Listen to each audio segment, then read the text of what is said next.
Selamat pagi anak-anak kami semuanya. Ya, kembali lagi bersama Bapak ya, Bapak AP Manulang. Hari ini kita akan belajar KD 3.4 ya, lanjutan dari KD 3.3 mengenai teks eksplanasi.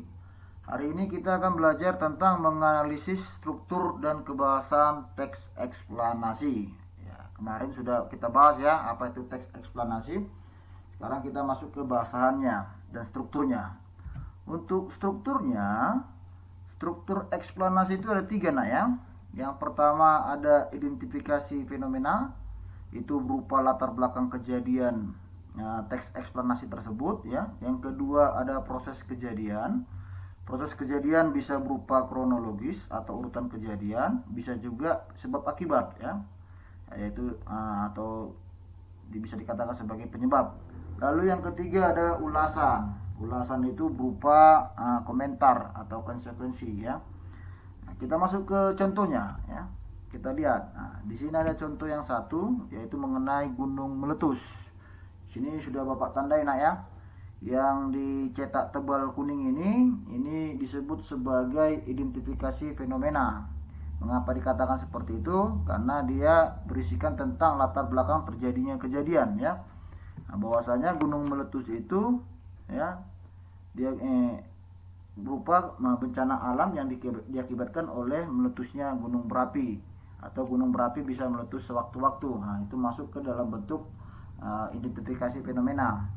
Lalu untuk proses kejadiannya, ini yang sudah Bapak cetak warna hijau ya.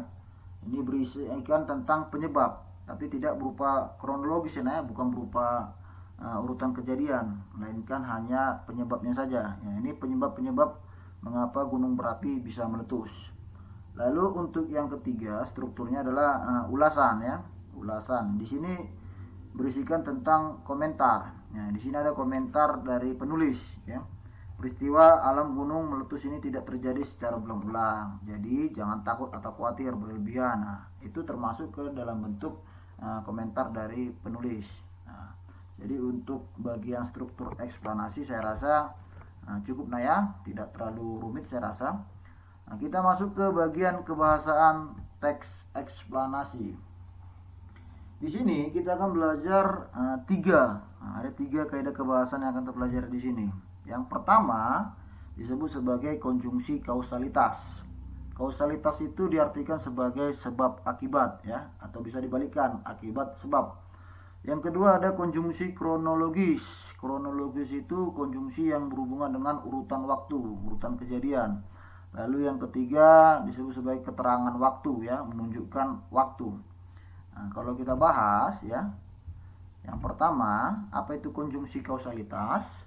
Konjungsi kausalitas adalah kata hubung yang berhubungan dengan hubungan sebab akibat. Nah, seperti saya katakan tadi ya, bisa juga dia sebab akibat, bisa juga berupa akibat sebab. Nah, contoh konjungsinya. Nah, yang pertama ada kata sebab, ada kata karena, oleh sebab itu, oleh karena itu, sehingga. Itulah konjungsi dari konjungsi kausalitas. Yang kedua ada konjungsi kronologis. Konjungsi kronologis adalah kata hubung yang berhubungan dengan urutan waktu. Contoh, kemudian, lalu, setelah itu, pada akhirnya. Ya, ini masih berhubungan dengan urutan waktu nah ya.